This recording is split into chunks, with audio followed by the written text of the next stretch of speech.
bike community. Welcome to the 139th episode of our Fireside Chat on the Everyday Athlete Podcast Network. Today, we are joined by Dina Grimaldi, who we have featured in a How It All Started story on our site back on October 1st. I was introduced to Dina by Hunter Ralston of Women on Wheels, and my first conversation with her was fantastic. So I'm looking forward to chatting with her today. But before we bring Dina on, please remember to subscribe, rate, and review the Everyday Athlete Podcast Network where you get your podcast. We have 8 shows, which means there is something for everyone. From shows like this one, the Fireside Chat with Q&A conversations, to laughter on our Fiery Embers and our Food Fight Friday at the Aid Station show, to music in our What's in Your Earbud show. So that's all to say that you'll find something you will enjoy. That means there's something for everybody on our network. So without delaying any further, let's bring Dina onto the show and talk about her journey into triathlon, why she coaches, and her disordered eating struggles. Hey, Dina, how are you? Thanks for joining me. Hey, Jason, I'm doing well. Thanks for having me. How are you? I'm fantastic. I just realized how scripted the "Hey, Dina, how are you doing? Thanks for joining me" sounds in comparison to everything else. I got to work on that intro part. It's all good. So you and I talked almost exactly 2 months ago, a little bit over 2 months ago, for your How It All Started feature, which we published on October 1st. And I had a blast chatting with you and laughing and getting to learn more about you. And I'm hoping that our audience is going to be able to feel that as well. And so one of the things I wanted to ask you about is triathlon and the journey you've had from a swimming background. Not many people come from a swimming background into triathlon. They are typically adult onset swimmers, right? They can ride a bike, they can run, and swimming is just a thing that they have to get through. Yep. But for you with the swimming background, what's the biggest challenge in transitioning from that to now including running and cycling into this sport of triathlon, and how did you overcome it? Yeah, I guess because I grew up as a swimmer. I don't know. When I first started running, I sort of had to force myself to do it because I really hated it for like almost a solid 2 years. I swam in college and I was like, my dad runs, I'm going to pick up running, and I despise it. I was like, swimming's my thing. I just want to do that. And I don't know, it was so different to just pick up these other sports, and especially like doing my first triathlon. Like, so I'm a fairly strong swimmer, at least in triathlon world. As far as swimming itself, I'm not nothing spectacular, but for triathlon, I am one of the quicker people out of the water. And like, I learned right away in my first race that like, it's not all that cool, because it just means that everybody and their mother is going to pass you on the bike. Like, I did my first couple of races I did them on a mountain bike. My dad did put road tires on them, so it wasn't like these enormous tires, but it was a mountain bike, and I hung out on the right and watched everybody go whoosh, whoosh. So it was like kind of overcoming that mental, like, oh God, that swim was so quick and I crushed it, and now I'm being totally destroyed for, I don't know what, 85% of the rest of the race, because the swimming portion is so short proportionally compared to the rest of it. So that was definitely a big challenge at the beginning. Help a swimming challenged athlete, that's me, understand what it's like to get into T1 and having all the bikes there. Because usually when I get into T1, there are no bikes left. It's easy to spot mine because I'm like, that's the one, there it is. I can go grab it and move on. So when you get into T1, because transition is an important part of the sport of triathlon, I liken it to putting in golf, right? Every stroke matters in golf. So every second, every minute matters. When you're that fast out of the water in comparison to other athletes, what's it like to see the sea of bikes and try to figure out where you're at? Like, do you have tricks or tips that you use to be able to find your bike? Not really. I mean, right now all my bikes are like bright blue, so that kind of helps. So like the color of my shirt here. But there have definitely been times where I like temporarily forget what my number is, and I run by the row and have to do a backtrack there, or like, oh, where am I going? Because you're just like so excited and hyped in that moment, like you said, trying to be as quick as possible, especially in like a sprint try. Yeah, it's an interesting question, because I don't have the perspective of the other side of it, coming into transition with no bikes. So that's funny. I never thought about that, how easy that would be. Like, oh, there it is. But yeah, I just try to remember my number, and remember sometimes I'll count rows. I'll be like, okay, I know I'm coming in the water from this way, so I'm going to be 4 rows in, and then there's my bike. Once I get in the row, I can spot my bike and stuff pretty easily. But if you're getting passed by everybody on the bike, so when you come into T2, you must be like, oh shit, where do I put my bike now? Yeah, I guess that's the other challenge. You have to remember twice where your bike is racked. Yeah, Like, sometimes you come back in and like somebody's put their bike in the wrong spot and or it's like all shoved up in and you're like, I don't have room for my bike. I got to push your bike out of the way. Sorry, person. so I have a funny story for you. I raced Ironman Maryland. The year was 2016, I think, and do the whole race. Go to pick up my bike at the end of the race with a buddy of mine, and my bike is not there. And I'm Oh, like, I am like, what in the heck is going on here? Like, I pull a volunteer over. I'm like, excuse me, how easy is it to get a bike out of transition if it doesn't belong to you? And he said, almost impossible. I'm like, well, it fucking happened because my bike isn't here. And the guy I was with was like, that can't have be right. He keeps walking. He goes to his bike where his bike is. And sure enough, I racked my bike at his bike rack number. oh my It God. was his first Ironman. I was so focused on him doing well. He's a good friend of mine. I was so focused on him doing well that I remembered his bib number, but I didn't remember mine. And That's so I racked my hilarious. bike with his. Nice. Nice. Good That's thing so it funny. wasn't a 70.3 because at 70.3s, your run gear, all your gear is with you at your bike. Whereas at an Mhm. Ironman, it's in the changing tent, basically, right? You pick it up off the row and go into a changing tent. Yeah, So that's right. The bags. Yeah. it's a good thing I would have picked up his bag and he would have had a screwed up race at the Oh end. my God. That's so funny. Speaking of Ironman, so going from a sprint try for yourself to crossing the Ironman finish line, your progression was gradual. How do you maintain that motivation and going from sprint to Ironman and avoid burnout throughout the process and help people understand the time frame between crossing your first sprint triathlon to your first Ironman? Yeah, I think it's really easy to get super excited about it, and I kinda did at the beginning when I decided I wanted to do an Ironman. I was like, "Oh, I gotta do this right away. I'm gonna do an Olympic, and I'm gonna do a half, and then I'm gonna do this all in, like, a year." And then, obviously, it takes it's longer than that to build up to it, and I think a big part of it was that I really, truly began to love triathlon. I loved even running. I started to like running once I got a little better at it and got good at it, and I really liked the community, the triathlon community in Connecticut where I grew up and started to get into it. And I think that's super important because if you don't love the process and the training and each element of it, most elements, then it's not going to be fun. You're just going to be like, where's the finish line? When is this race going to be over? It becomes more of a chore. So the fact that I really loved it and I was doing races with my dad, which was awesome. We trained together. We did races together. We did local sprints, Olympics.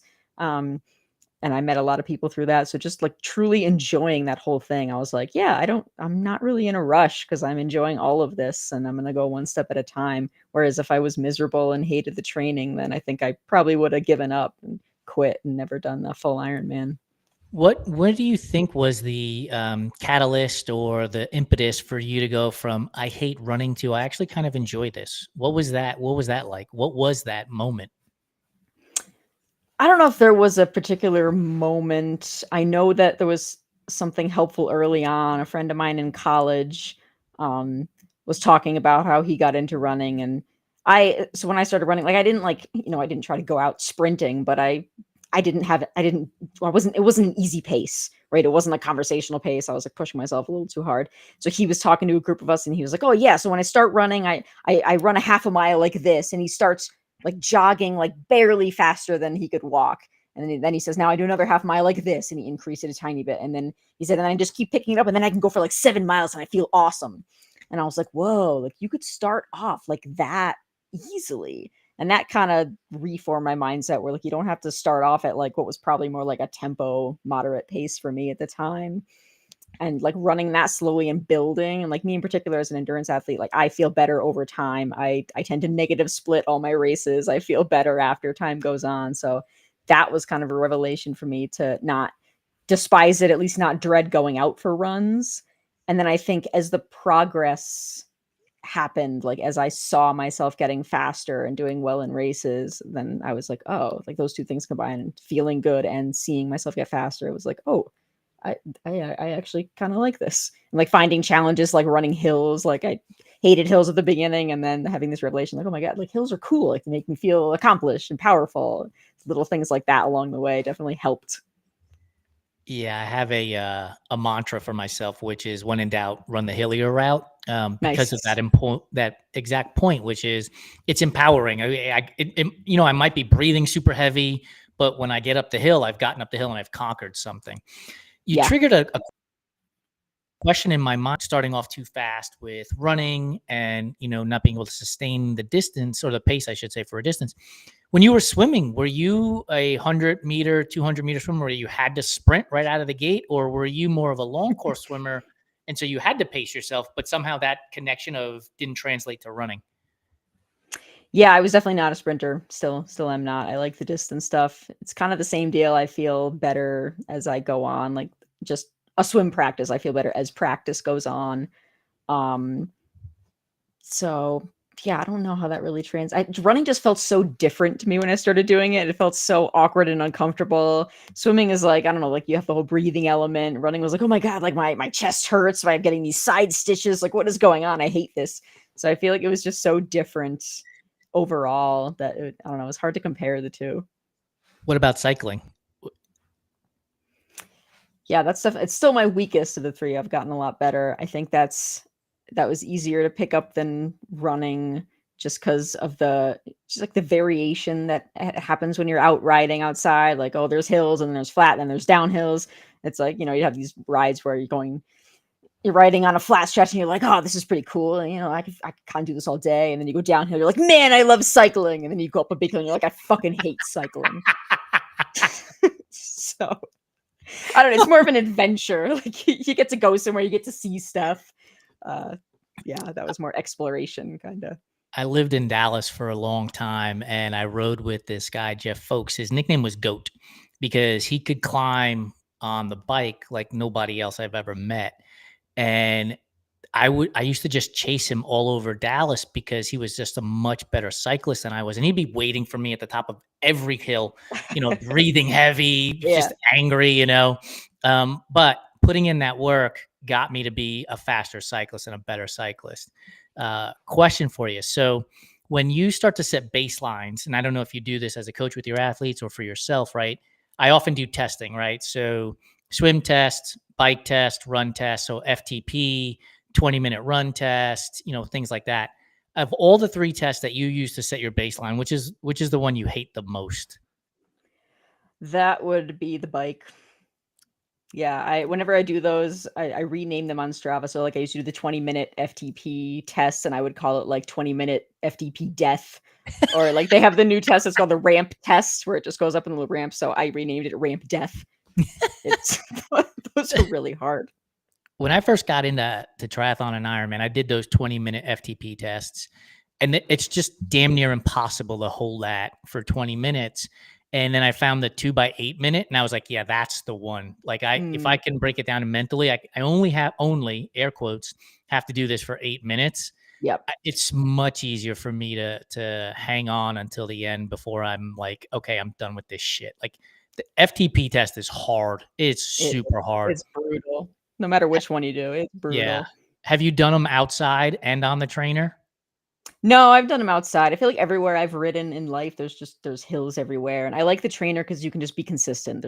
Yeah. There are no variables like that. There are hills, cars, wind, whatever it is. You're at your pace, and I listen to music and just go.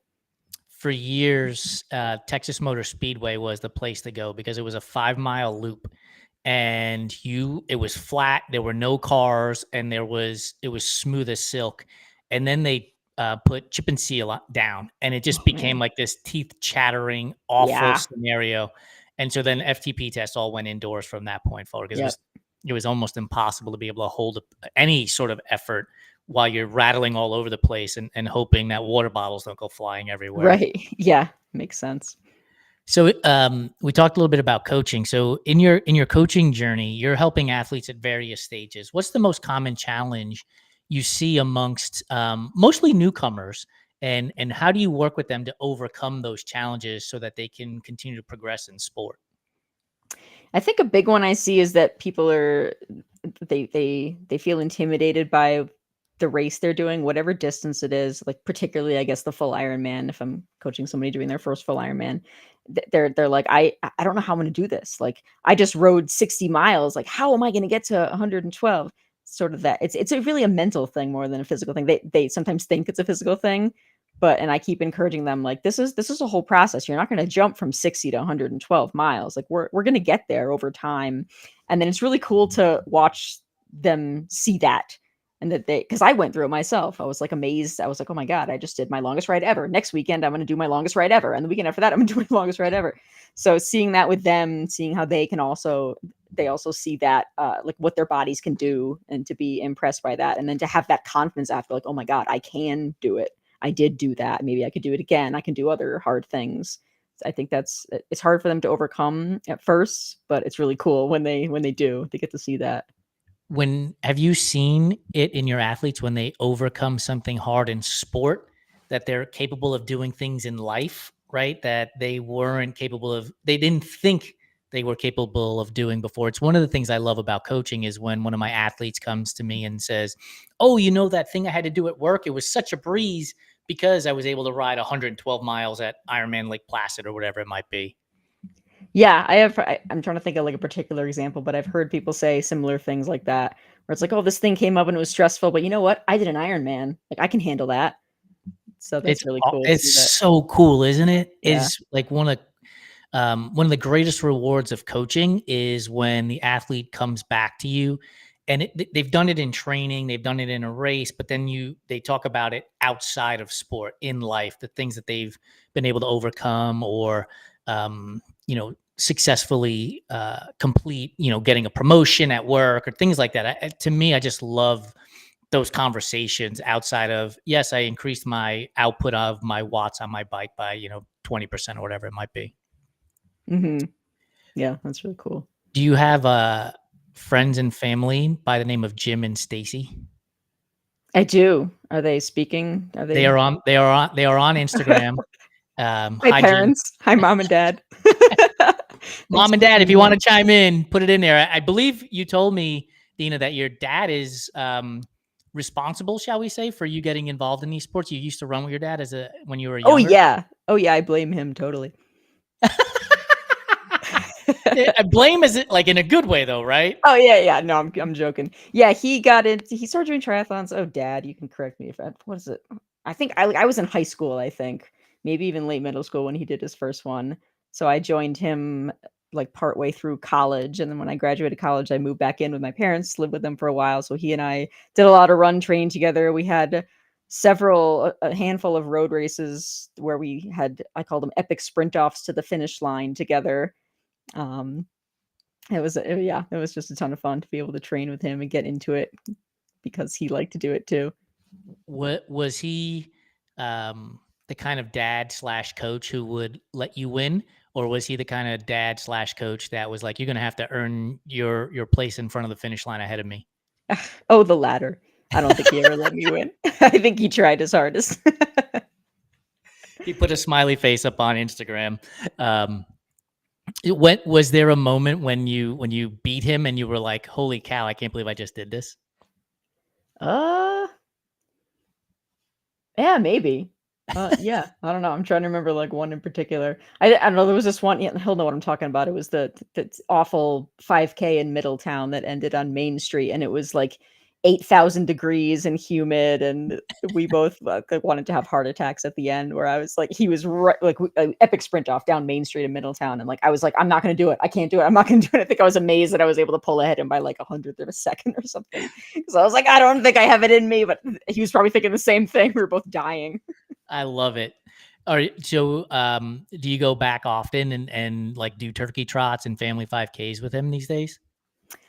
Nah, not as much. I moved to Colorado almost 3 years ago now, so I typically get home twice a year. I'll go for Christmas, which I'm really excited about, and then we have an annual family vacation in June, so I'll go back for that.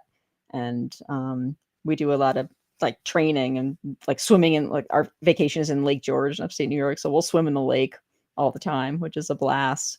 But there used to be a really good race up there. It was a 10-mile race, but they haven't had it in several years, so I don't think I've actually well, one year, the first time I came back to Connecticut since I moved, it was to do the Hartford half marathon because it was on my birthday. And I was like, I'm going to go back home and do the Hartford half on my birthday.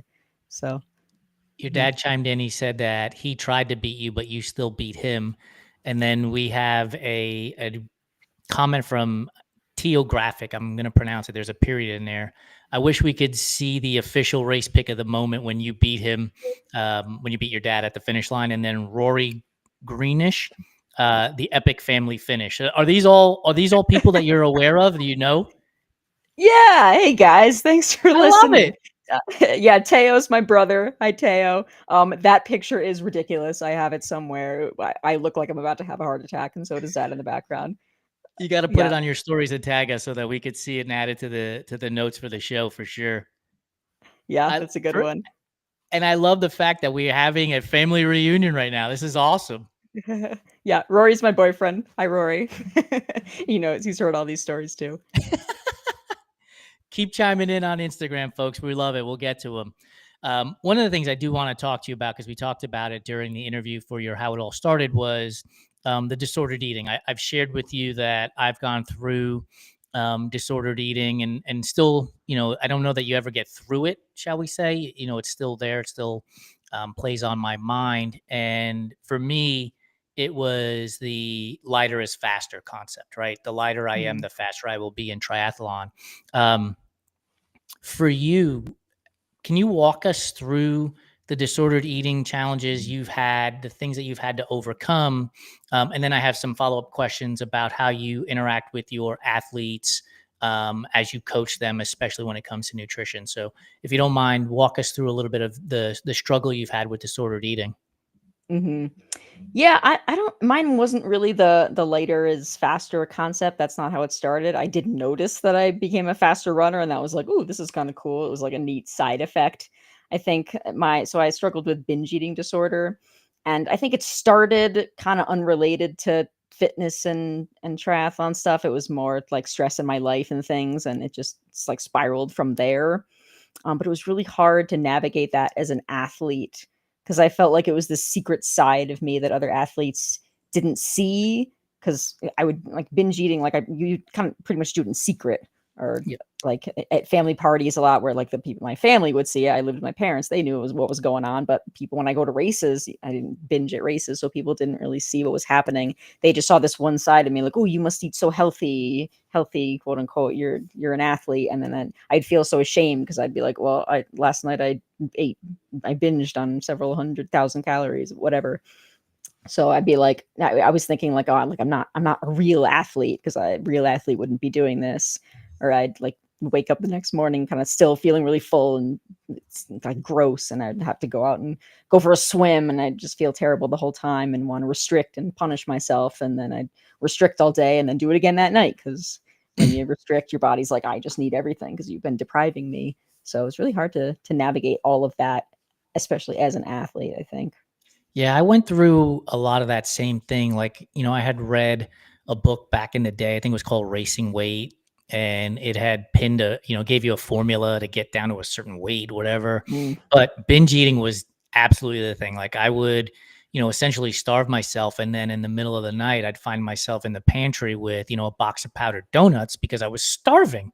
mhm. Um, and it was all hidden. It was absolutely all hidden from family, friends. At the time on my Instagram profile, I would share pictures of this food that I would cook. And by all means, I was eating that food, but I wasn't eating anything else, right? That's one meal out of an entire Yeah, day, yeah. and I just wasn't eating anything else. And I thought, for me personally, like after a race, and I'd like to get your thoughts on this, the recovery, you're sitting around and you're eating all of this food with other people, and I didn't feel like I had to hide it them because I was recovering, right? Eating those calories was me recovering. But then when it was said and done and I'd go home, like there would be no more eating because I was like, that's all the calories I can consume in a day.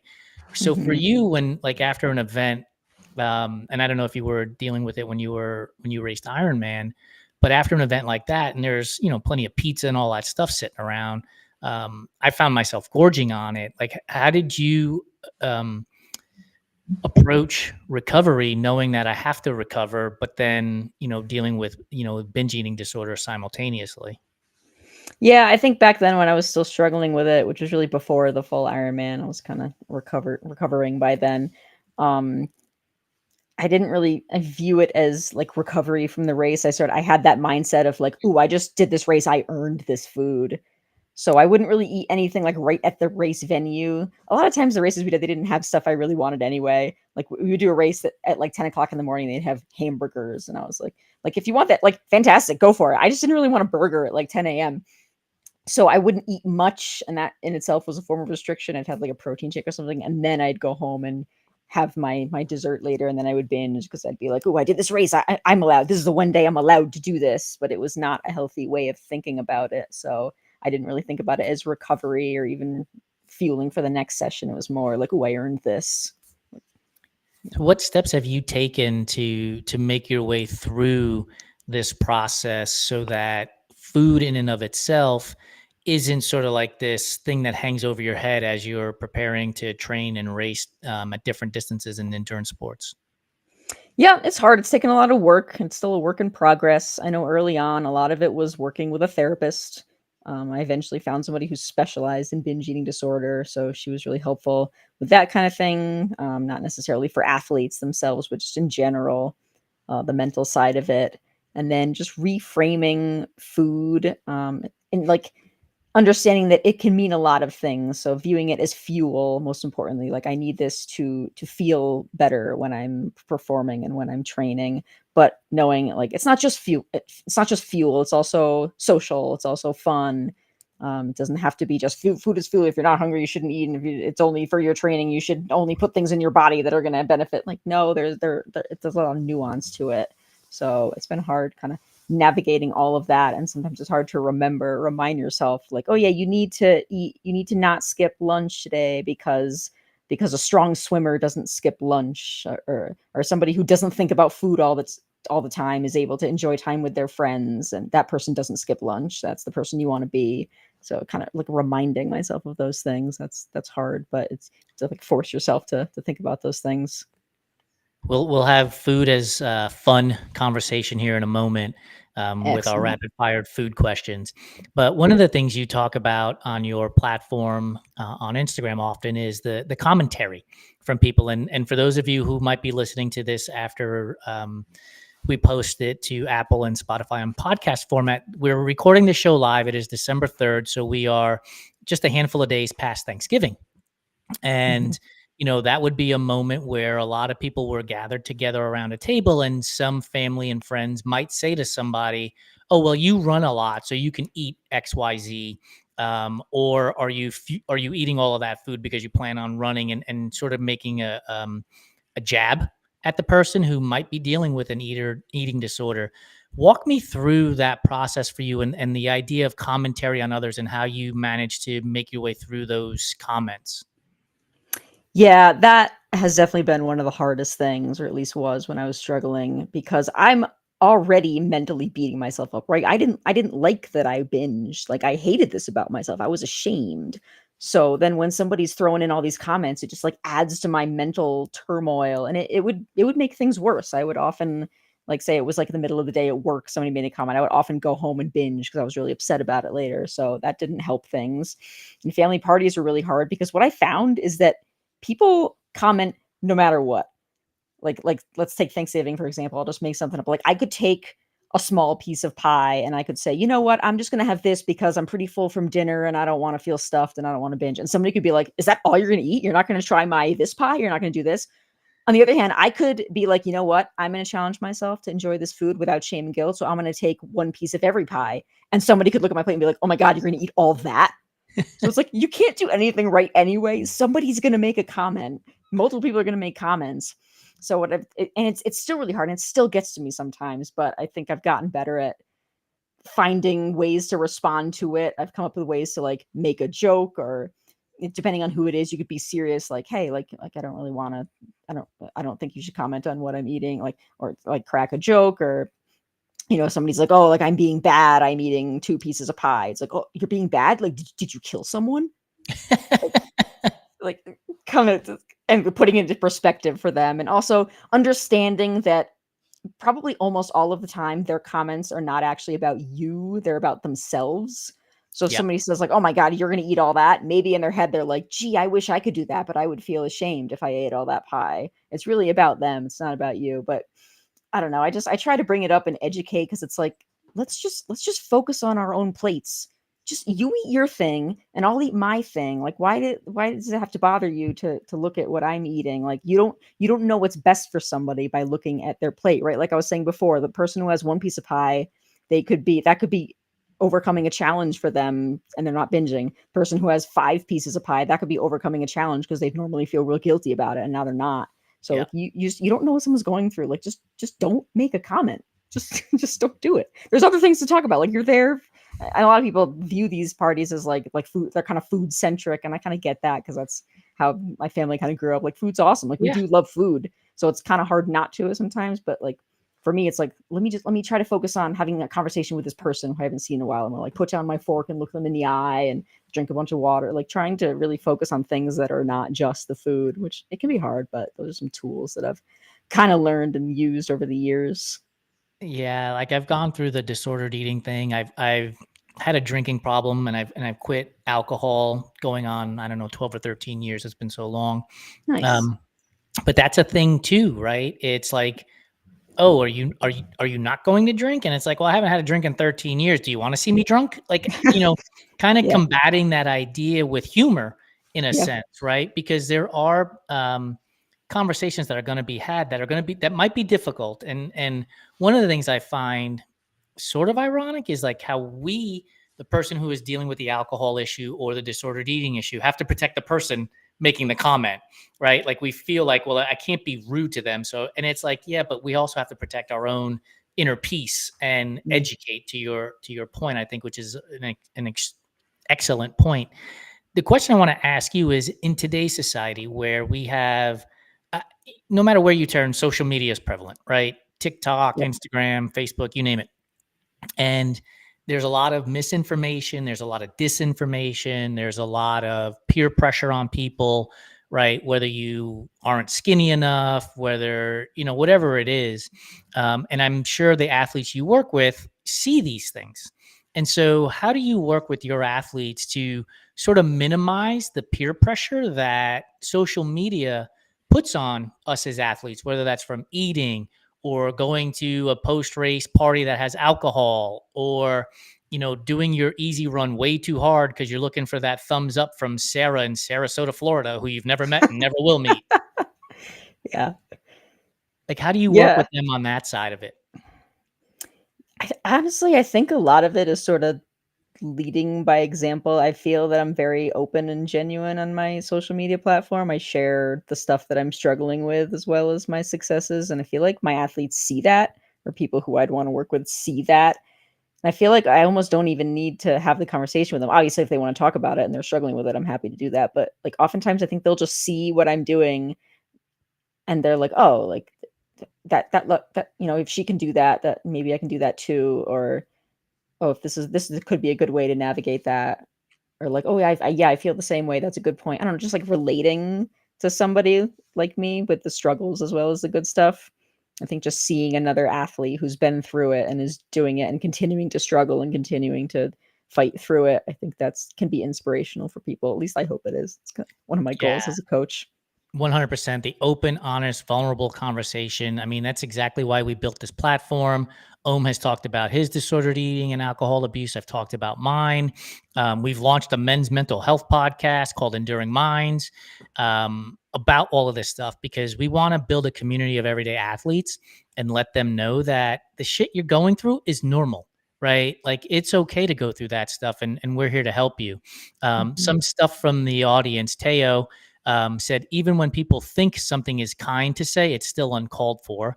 My guy, Vic, shout out to you in Florida, brother. He said, I eat pecan, pumpkin, and key lime pie and had no regrets. Yeah.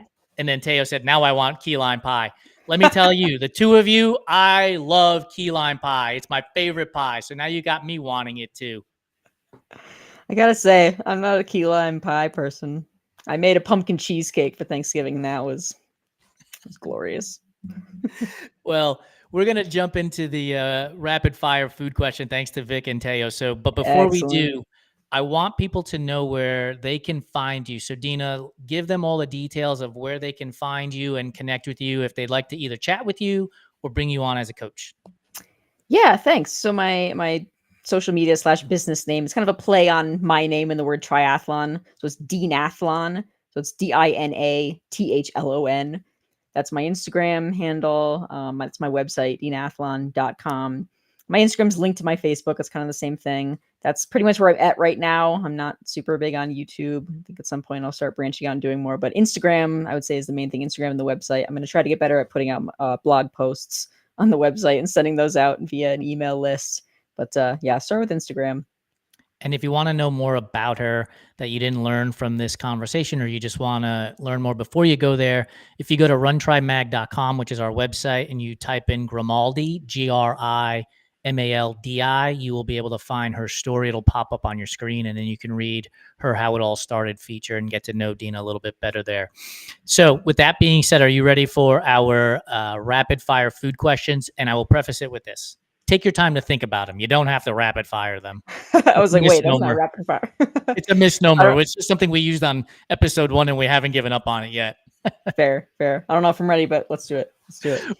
Rory's giving you 10 out of 10 on the pumpkin cheesecake with double high five. So that's a good sign. Oh yeah. He helped me consume that.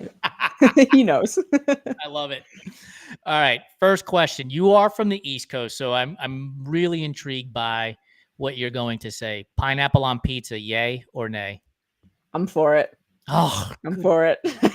I haven't had it in ages, but that's because it doesn't belong there. I don't know. If you think about it, it's weird. Like fruit and cheese. Like I don't know. What is Dad Jim? What would he vote on this on? I don't know. Yeah, good. That means you've never really had it as a kid at the house. Good job. That's true. Yeah. Like pineapple on pizza doesn't belong there. Look, eat it all you want, by all means. Just don't serve it by itself. Just jump. Yeah.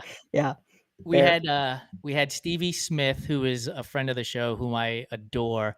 She is a RD, and she helps a lot of endurance athletes. And we talk about this a lot, but she then brought up a new twist, and she mentioned pickles on a white-based pizza.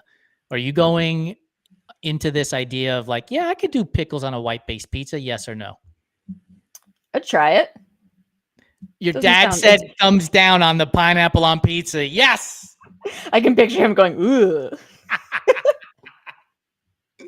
I love it. All right. So here comes the next one. Red velvet cake. Is red velvet cake a real flavor, or is it just chocolate cake dressed up to go to the prom? Oh, it's totally just chocolate cake.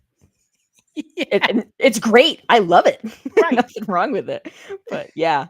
Right. Yeah. I mean, if you want to spend $12.99 for a slice versus $4.99 on the chocolate cake, by all means, get the red velvet. I don't know. There's something different about it. It's like, yeah, it's red. I don't know. It tastes different. I have no idea. It's good stuff. Oh, wait a minute. I'm confused. I'm going to need Dad Jim to type. He's now giving me thumbs down. I don't know if we're going in which direction. He might be a little delayed. He might be still on the pickles on the pizza or something. That's true. He might be on the pickles on the pizza. Candy corn. Is candy corn a real candy, or is it just earwax coated in sugar? I mean, I feel like it's a real candy, but I don't like it. Exactly. But I was never a big candy person as a kid, like Halloween candy. Like I like chocolate. Like I'd go for all the Kit Kats I could get, but like the hard candy and stuff, I was like, no, I can pass on that. I love Kit Kats. Yesterday I went to CVS to pick up wrapping paper, and they had buy one, get one free. So, I walked home with 2 of those. Oh, hell yeah. Yeah, you did. They have all the crazy flavors now. Like I bought a birthday cake one. I actually still haven't eaten it. It's downstairs, but they have all these wacky Kit Kat flavors now. I'm in on the mint one. Sign me up for that. Ooh, so here's a controversial thing. I cannot stand mint. I don't like it. Are you a person who believes it's just toothpaste? I just don't like it. Like I don't even use mint toothpaste. I use like a cinnamon toothpaste. Like when I go to the dentist and they floss with the mint thing, I'm like, I'm not a fan. I gotta tell you, I'm loving the Instagram feedback. Okay, so Teo said the frosting is different with red velvet with an exclamation point. Oh, but cream cheese frosting for the win. Agreed. Yes, but you can also get like buttercream or cream cheese frosting on carrot cake, which is the king of all cakes, by the way. Oh, wait for my dad. He's about to say something. That man loves carrot cake. Vic is asking if anybody likes candy corn. Rory says, I'm never looking at candy corn the same again. And Vic is chiming in with pistachio Kit Kat is great. We'll have to look for that somewhere. Pistachio Kit Kat. Haven't seen that Peeps. one. We're going now. Our There's your answer. Next question. That was the rapid fire answer I didn't know I needed. Next question. I don't really love marshmallows. If you toast them and put them in a s'more, they're great, but like plain ass marshmallows. Like I had a friend in high school who could just house a whole bag of marshmallows. I'm like, I don't know. So s'mores, how do you when you toast a marshmallow, are you going like slightly toasted warm, or are you going charcoal briquette? No, I'm not the person who lights it on fire and then goes, ooh, Yes, that's 5 me. seconds and then blows it out. No burn to a crisp. We like the nice golden brown. I need it as a torch, like Indiana Jones going through the temple of doom. Here's one thing I learned. I forget who told me this, but they said if you light it on fire, create the charcoal briquette, blow it out, peel it off, and then put the marshmallow back in the fire to char it again, it's like double time the best flavor. So that's going to be my next experiment. That's funny because I will do the lightly brown toasted, but then it only toasts the outside and the inside is still kind of that part I don't love the texture. So Yeah. sometimes I'll just take the outside off and then re-toast the inside and try There to you go. toast it too. Vic says that carrot cake is the salad of cakes, which I'm guessing is a bad thing, but man, a good Caesar salad's not bad. And your dad is yes on the carrot cake, and Teo is texture is everything with the Tommy DeVito hands. If you're a New York Giant fan, yes. Circus peanuts. Are circus peanuts a real candy, or are they just the Amazon styrofoam spray painted orange? I don't know that I've ever had circus peanut. Good on you. Don't ever let it happen. They're terrible. They're styrofoam, basically. Yeah, they're terrible. Like they're terrible. Huh. When you go to grandma's house and the candy bowl has the butterscotch, the caramel square, and the strawberry filled hard candy, and the mint. So there's 4 of them. Which one are you grabbing out of grandma's candy jar? Well, it's not the mint. Yeah. True. I don't know why I threw that in. Caramel square. That sounds good. She does have those. How did you know? Like, I'm not even kidding. Like last time I went there, I took one. Like, because every grandma has that. So 2 weeks ago, I did Food Fight Friday, and it was caramel themed. So we'll go back to caramel. The caramel square, Caramello, Rolo, Twix. Which of those 4 is on the top of the give me that one when it comes to caramel candy? Probably the square, but I don't know if I've had the 2 in the middle that you said. I feel like I didn't really eat candy as a kid. So like Twix I've had before, but the others I'm like, I don't think I've ever actually consumed one. I'm not even sure what they're comprised of. So I don't know that I can give a fair answer because I haven't tried all of them. I love introducing people to my wonderful world of candy, because while you're at the store, look for the caramel cold brew M&Ms and the caramel M&Ms, because those 2 are fantastic, especially if you like coffee. Those both sound really good. They're so good. 100%. The thing to go grab. Excellent. Noted. So you're not a key lime pie fan. What is your favorite pie? Favorite pie. That's tough. I do like pumpkin pie, but there is so when my aunt comes to visit, my parents they're gonna know what I'm gonna say. When my aunt comes to visit, there's a really good bakery up where she lives in upstate New York. And there's a really good apple pie and a blueberry pie that she brings. I think the blueberry one might be my favorite. It's just that filling is just so delicious. You eat it with vanilla ice cream and it's like, yeah, it's really good. Maybe a little bit of lemon zest in there too to just heighten it. That'd be good. I like that. Let's go back to cake now. Your favorite cake is? Pumpkin. Pumpkin cake? It's really, really dense because I'm a like undercooked baked goods kind of person, like doughy bread. So it's like this really, really dense, borderline cooked pumpkin. It's almost more like the consistency of a pumpkin bread than a cake. And it's got cream cheese frosting. Oh man, it's so good. I've had this argument too. about like pumpkin bread, pumpkin loaf, that kind of stuff. Like that's not cake, right? It's like Mm, a pumpkin bread type of thing if it comes in that pan. Um, yeah. I've had that argument about, I love food and I'm more than happy to argue about food, but by all means, eat whatever is going to make you happy as well. Oh yeah. Ice cream, favorite flavor of ice cream is? Sea salt caramel talenti. Whoa. Technically, it's not ice cream, so if I can give Yeah, another answer if you want. It's gelato. yeah, that's But gelato. Yeah, give me so an ice there's cream. all of those people who keep chiming in are gonna know this because they've all been there now. But there's an ice cream place here. It's called McGill's, and they've got two flavors. One of them is salted caramel Oreo, and the other one is salted caramel cheesecake. And every Oof. time I go there, it's like one or the other. I don't know if I can decide which one I like better. They are amazing.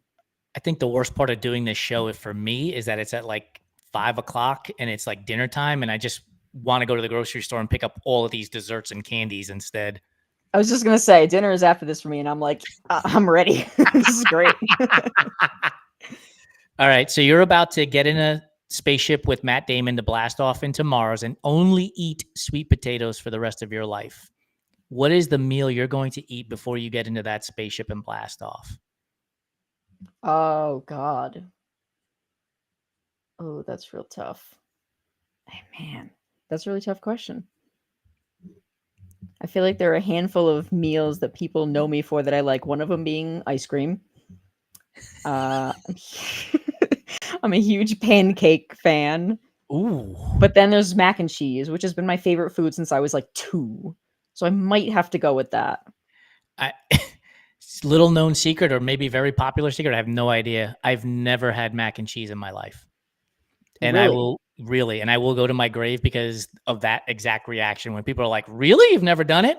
And I want to keep that reaction for the Now rest of it's my just a life. challenge. Yes, 100%. Man, that's crazy. That's weirder than me not liking mint. Are we sure about that? We have to put a poll up. Yeah. Come on, family, chime in. That's weird. If Rory could yell through the screen, he would right now. The letters "what" are all capitalized. Thank you. Our guy Vic is like, I was ready for bed, but now I'm watching this and having a shortbread cookie. This is the kind of influence I want to have on the world. I was gonna say we are a great influence right now. It is so good. Teo and Rory have called both of your salted caramel ice creams the dynamic duo. And Teo Yes. even went Spanish and wrote "Por qué no los dos?" Every time I need to decide between two things, anything, not food, whatever, I hear Teo's voice in my head. ¿Por qué no los dos?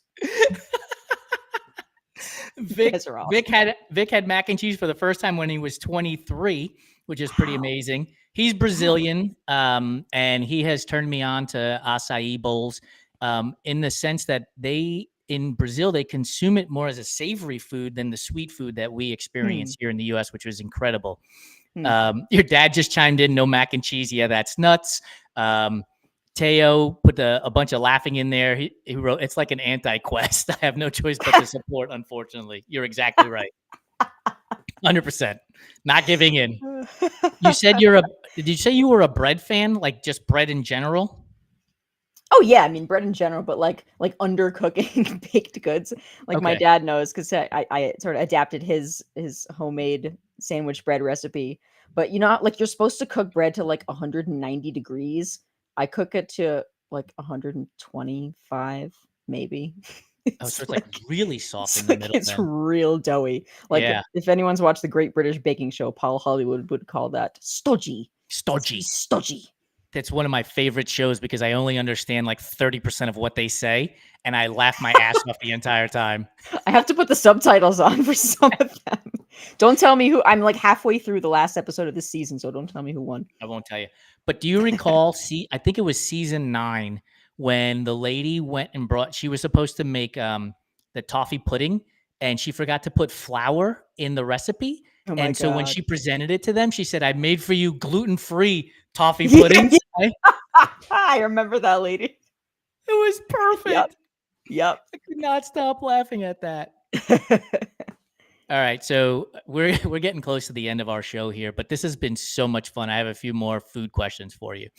Yay. Chocolate chip cookie or oatmeal raisin? chocolate chip, but we do have a really, really good oatmeal cookie recipe that my parents make. They know it's got nutmeg in it. It like, oh man, it brings it to like a whole other dimension. So Interesting. classic chocolate chip probably has to win, but that is a really good cookie. Favorite cereal? Oh man. I don't eat cereal too much anymore. I might have to go with Honey Bunches of Oats because that's what I grew up with. Again, that's kind of like a staple of my childhood. But I would like pick out all the big bunches and save them for the end like a weirdo. Like I get that I'm turning 51 here real soon, but my cereal choices are like a 75-year-old. I love Raisin Bran, Grape Nuts, and shredded wheat. Like I love it. Dude, I have grape nuts and shredded wheat downstairs. They're so Yes! good. They're so good. Grape Nuts is like the big shredded wheat, like the biscuits that are yes, like yeah, the whole bale of hay or whatever. Yeah. The and pop Grape Nuts is the Pop Rocks of cereal. Like, how could you not like that? It's so good. It's delicious. Teo said the correct answer is oatmeal chocolate chip. Can't disagree. But I do love like an oatmeal raisin cookie, especially if they put dried cranberries in there too for a little extra chew. It's fantastic. My dad would love that. He probably does that sometimes. Yeah, like, and if you can add like a squeeze of orange juice in there to get some little orange flavor in it, oh, good grief. I'm over the moon. Based on this conversation, I presume you are a fan of brownies. Oh yeah. Oh yeah. I don't know which reaction was faster, the reaction of the brownies or the peeps, but either way they work. Tray of brownies is sitting on the counter, just came out of the oven, cooled down a little bit. Are you the person who goes to the corner to grab the edge, or are you going straight to the middle for the ooey gooey? I am excavating the hell out of that middle. I'm that person you walk up and there's just like a chunk taken. You're like, who the fuck did that? Hi, right here. Your mom chimed in with Captain Crunch, couple of question marks. Did you eat that as a kid? So that's like it was like a vacation food, not to use that go. in like you can only eat these on vacation, but like it was just one of those things where like she only let us buy that as kids when we went on vacation. So we, to this day, we still buy Captain Crunch when we go to that Lake George vacation. That shit I'm a is huge good. fan of Captain Crunch too. Captain Crunch with berries is so good. Rory's my man. Got to go for that corner, 100%. See, this we haven't actually made brownies. I have that brownie mix downstairs. I keep forgetting about it. We got to make it. But once we do, he's gonna just take the whole outer edge and I'll take the middle, and it's gonna be wonderful.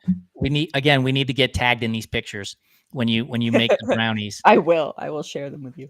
So you put vanilla ice cream on your blueberry pie. What are you putting vanilla ice cream on your brownie as well? I will do that, but kind of like off to the side, so it's not like the whole. I still get some brownie by itself, and then some together, and then some ice cream. You know, you got to have all the different flavors and tastes. Your reaction to the M&M's caramel cold brew makes me believe you enjoy coffee. I do. I've been drinking it more recently. I don't make it for myself at home. I drink green tea a lot of the time, but I've been going out to some like local coffee shops and trying lattes and whatnot. And so I do like it. I just don't drink it every single day. So here's what I'm going to challenge you to do. Go to your grocery store, get that pint of Talenti, but get the coffee flavored one. Ooh, that's a good one. Get that batch of brownies made. Then put the centerpiece in the bottom of the mug if you need to. Put the Talenti on top of it, and now you've just created like this ice mocha. And as the Talenti melts, it just gets gooier and gooier and more fantastic. And you'll never look at brownies ever the same again. That sounds incredible. It really does. That sounds so good. It's Dina, Teo, Rory, Stacy, Jim, the whole Grimaldi family. Thank you for joining us on this episode of Fireside Chat. Vic, my guy, thanks for joining us too. We'll see you all next week for our next Fireside Chat. And make sure you check out the Everyday Athlete Podcast Network, wherever you get your podcast. Like I said in the intro, we have 8 shows. We've got something for everybody, from food to music to Q&As and serious conversation to lots of laughters. Have a great night. Dina, thank you so much again.